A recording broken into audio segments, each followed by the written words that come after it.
3 पटक सबैले पढ्नु भइसकेपछि बोधचित्त परिग्रह सम्बन्धी बोधचर्या अवतारको तेस्रो परिच्छेदमा यहाँ मैले परम पूज्य दलाई लामाज्यूले जुन ग्रन्थहरूको नाम दिनुभएर उहाँले जुन एउटा ग्रन्थहरूको श्लोकहरू पढ्नुहुन्छ त्यो चाहिँ अब मैले अध्ययन गर्ने विद्यार्थीहरूको लागि चाहिँ हो त्यो श्लोक चाहिँ कुन अध्यायमा छ हैन हो कुन ग्रन्थको नाम हो भनेर चाहिँ मैले एकदम प्रश्न पारेको छु यहाँ।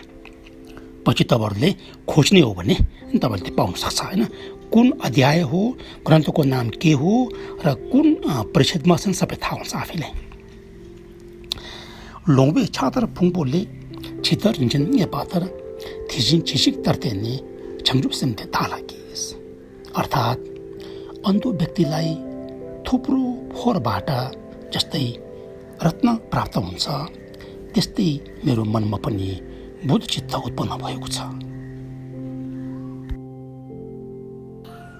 डोबे छिदा जोमजेबे दुसी छोक्याङ दिइनु डोबे उलवा सेलवाई निषेत्रयाँ दिइनुहोस् अर्थात् प्राणी जगतको मृत्यु नाश गर्ने उत्तम अमृत पनि यही बोधचित्त हो।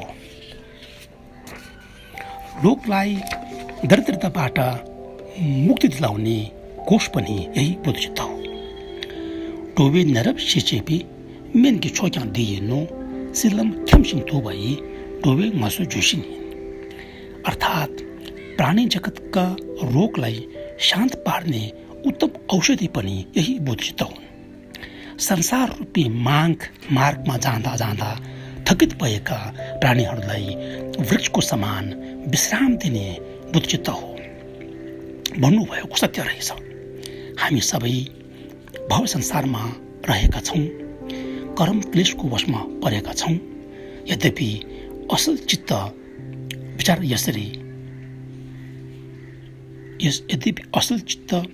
विचार यसरी उत्पन्न गरेर जति सक्दो परकल्याण गरे भने अहिले भव संसारमा कर्म र क्लेशद्वारा शरीर जन्म लिएको भए पनि बोधचित्त छ भने यस शरीर लिएको काम त लागेछ भन्ने विचार आउँछ।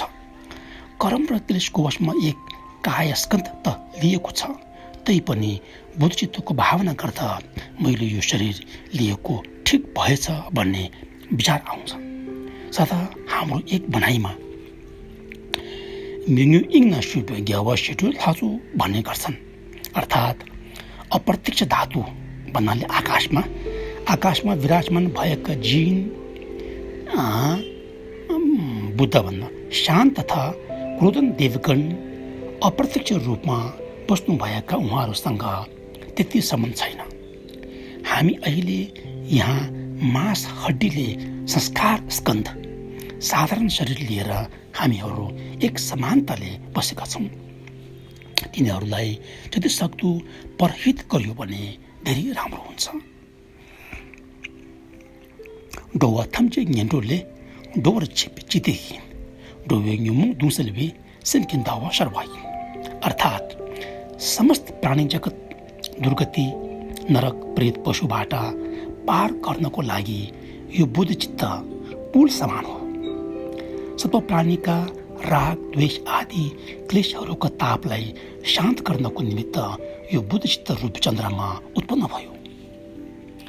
डोबे मिसिया रब्रिब था चिजिन निमा छेम्बोइन थम्जु होमा सुपाले मर्किन्युको छुवाइन अर्थात् जगतका अंधकार रूपी अज्ञानले नाश गर्नेवाला यो बोधचित्त महासूर्य हो। सद्धर्म रूपी क्षीरको मन्थनबाट उत्पन्न यो बोधचित्त नवनीत हो।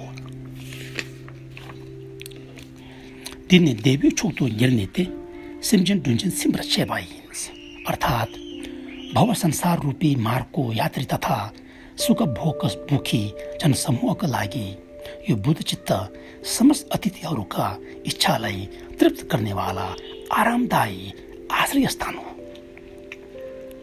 ताकि तिरिङ्क्यो बा थम्चेकी चिङ्गर डोवान देशी इङ्गित अनि फर्दुन देलन डुन्दु प्युसिङ्की थातन लामी लासु गावरखिस अर्थात् सबै बुद्ध र बोधसत्वहरूका समक्ष उहाँहरूलाई साक्षी मानेर मैले जगतका सम्पूर्ण प्राणीहरूलाई अन्तमा बुद्धत्व प्राप्त गराउन र यसबीच जबसम्म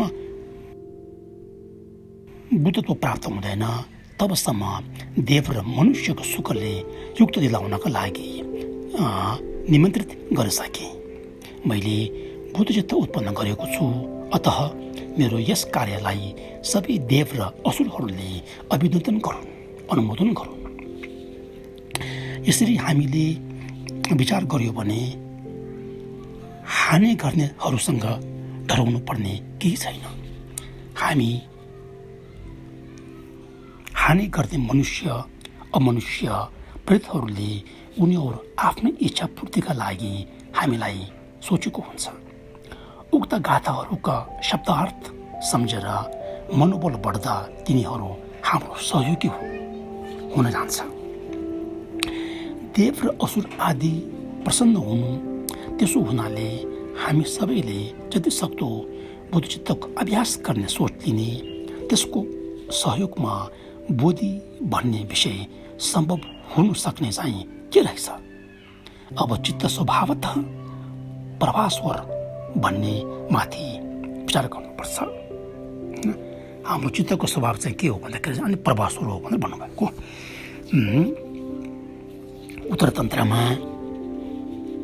उत्तरतन्त्रलाई सम्पूर्ण भाषामा ग्युलामा भन्छ। जोसङ्कुनी ठोचेरताङ थेजिन निदेर मेचेरताङ रिग्यु छिर्ना दुजिनकुन ताउतोसाङ्गे निम्बुचेन्स, अर्थात् सूर्य समान सम्बुद्ध प्रकाश समान काया निर्माण कायाको वाचिक कर्म समस्त प्राणीमा फैलिएको हुन्छ र साधारण प्राणीको चित्त र बुद्धको चित्तको स्वभाव तथा अभेद रूपमा छन्। समस्त प्राणीमा प्रकृतिस्थ गोत्र विद्यमान भएको कारण सदा बुद्ध गर्वले युक्त छन्। हामी सबैको चित्त सन्ततिमा सर्वाकारगता ज्ञान सिद्ध गरिने मूल हेतु प्रत्यय मुख्यतः चित्त स्पष्ट ज्ञान सम्बन्धमा विचार गर्ने गर्छन्। सर्वाकार ज्ञता भनेको नम्बाथम्चे खेम्बा भन्छ, होइन नम्किन भन्छ सम्पूर्ण भाषामा।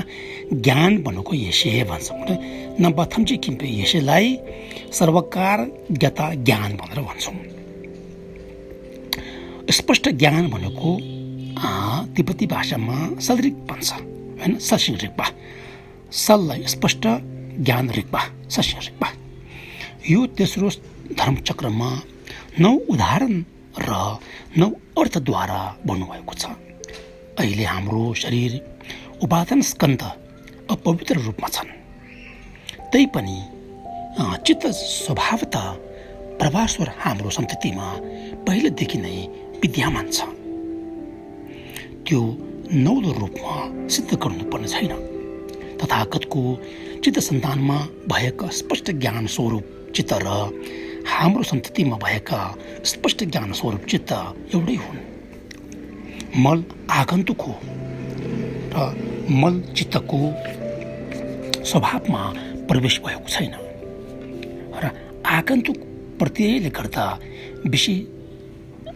विपर्यास मध्यरूपी क्लेशहरू उत्पन्न भएको बाहेक ती क्लेशहरूका जड चित्तको स्वभावमा प्रवेश भएको छैन भन्नाले सूक्ष्म चित्तको स्वभावमा चाहिँ प्रवेश भएको छैन भन्नुभएको। यहाँ अहिले विपर्यास भनेको छिन्चिलोपा भन्छ सम्पूर्ण भाषामा। मध्यरूपी क्लेश भन्छ छिन्चिलोपे, होइन लोलोक्से अथवा न्युमुङ भनेर भन्छन्। बल आदिका गुणहरू सिद्ध गरिने क्षमता हाम्रो चित्त सन्ततिमा स्वतः विद्यमान छ। यसरी विचार गर्दा उत्तरतन्त्रमा वर्णन गरिएका धेरै महत्त्वपूर्ण रहेछ। 8 अभिसमयका भूमि मार्गहरूका गतिशीलहरू शास्त्र अभिसमय अलङ्कारको प्रथम अध्यायमा, होइन अभिसमय अलङ्कार भनेको उम्बर्तो विज्ञान भन्छ, होइन यो चाहिँ अनि असङ्गज्यूले रचना गर्नुभएको एउटा शास्त्र हुनुहुन्छ। डुप्तान देम्बा नम्तानी सांगे लासो कुंजोसुम मासे योसो मेंगालथङ लम्ने योसो सिम्बाथङ। अर्थात् सर्वप्रथम दुई सत्यमा आधारित उपदेश, त्यसपछि 4 सत्य, त्यसपछि त्रिशरण आदि यस जाने क्रिया हामीले विचार गर्नुपर्छ। आर्य नागार्जुनले आर्य सत्य सम्बन्धी शास्त्र मूल प्रज्ञा 24औं प्रकरणमा सांगे नम्गे छुदेम्बा याङदातेन अर्थात् बुद्धहरूले देशिना गर्नुभएका धर्म 2 सत्यमा आधारित छन् भन्नुभए चाहिँ हो। बुद्धको धर्म भनेको प्रार्थना मात्र गरेर पर्याप्त हुँदैन। शारीरिक कुशल कर्म र वाचिक कुशल कर्म त सबै धर्म सम्प्रदायहरूमा छन्, राम्रो हो, मुख्य चित्त हो। अनुत्तर तन्त्र सम्बन्धी जाने हो भने चित्तमा स्थूल र सूक्ष्मको विभाजित गरेर जाने क्रम असाधारण रहेछ। अनुत्तर तन्त्र भनेको नाक लामे भन्छ, नाक लामे कटेवा नाक लामे भनेर। यस्ता अमूल्य धर्म तिब्बतमा महाउपाध्याय शान्तारक्षितको कृपाले फैलिएको। त्यसपछि क्रमशः हिमालय 4 निङमा, कग्यु, साक्य तथा किलुक बौद्ध परम्पराका सिद्ध पण्डितहरूले गर्नुभएका महान कार्यहरूका कृपाले हामीलाई बुद्धको सम्पूर्ण धर्म अर्थात् श्रावक ज्ञान, थेरवाद, महायान तथा तन्त्रयान सहित यी अनमोल धर्महरू हामीलाई दर्शन गर्न पाउँदा अब हामीले बहुमूल्य धर्मप्रति स्थिर ध्यान नदिए कहिले दिने? अहिले हामीले अध्ययन गर्न यस्तो राम्रो अवसर प्राप्त हुँदा मूर्खता देखायो भने पछि यस्तो अवसर पाउन गाह्रो हुनेछ। तिब्बतीयन गुरुहरूले भन्ने गर्छन्, ngame kewa rinpoche thade milyo rinchinsal thade milyo rinpoche chima engdu magyur angs। अर्थात् पूर्व जन्म रत्नले अहिलेको क्षण सम्पत मानव काया प्रदान गरियो।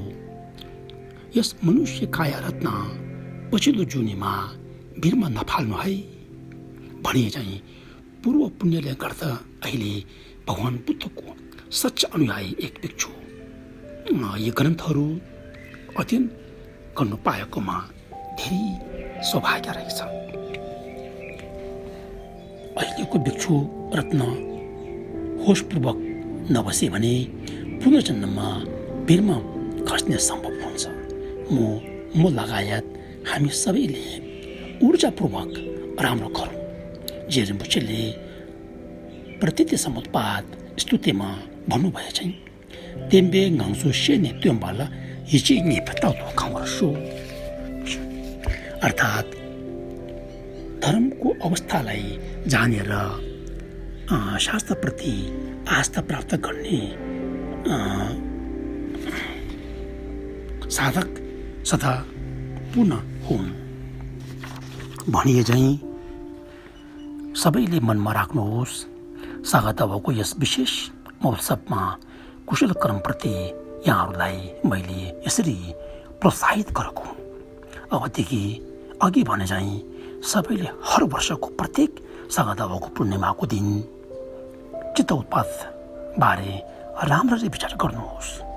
त्यसको पूर्वकतमा शून्यता दर्शन र करुणा आदि राम्ररी विचार गर्ने त्यसरी गर्नुहोस्। अनि आजलाई यति। प्रवचन समापन पश्चात अनि सबैले निम्न परिणाम नियम प्रतिष्ठान पाठ गर्नुभयो।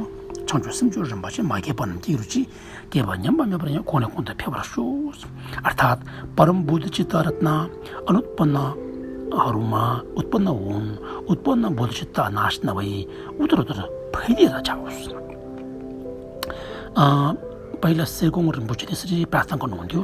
तोङ्गी तवा रिम्पोछे मागे पनम के रुचि के भन्यम बमे पर्यो कोने कुन्त फेवरसु। अर्थात् शून्य तत्दर्शन रत्न अनुत्पन्नहरूमा उत्पन्न हुन्, उत्पन्न बोधचित्त नाश नभई उत्तरोत्तर फैलिएर जाओस्। त्यसपछि सबैले शासनज्वाला नामक टेम्बरमा भन्छन् पाठ लगायत अनि परिणामना तथा मङ्गल पाठ गर्नुभएर समापन गरियो। अन्तमा अनि परम पावनज्यूले सबैलाई धन्यवाद भन्नुभयो। समाप्त भयो। यस समाजले देश विदेशमा रहेका हाम्रा नेपाली बौद्ध धर्मावलम्बी पाठकहरूलाई हित हुने आशयले शान्तिको अग्रदूत अति कृपालु परम पूज्य सद्गुरु दलाई लामाज्यूको अमूल्य प्रवचनको सार नेपालीमा अनुवाद गरी फेसबुक माध्यम 2077 साउन 5 गते प्रकाशित गरेका पुण्य सम्भारले समस्त मनुष्यको चित्तमा निस्वार्थ मैत्री करुणा बुद्धचित्त एवं शून्यता ज्ञान उत्पन्न हुन् भनी असङ्ख्य बुद्धगण तथा बोसत्वहरूलाई साक्षी मानेर हाम्रो तर्फबाट हार्दिक प्रार्थना र प्रणाम गर्दछौँ। धन्यवाद।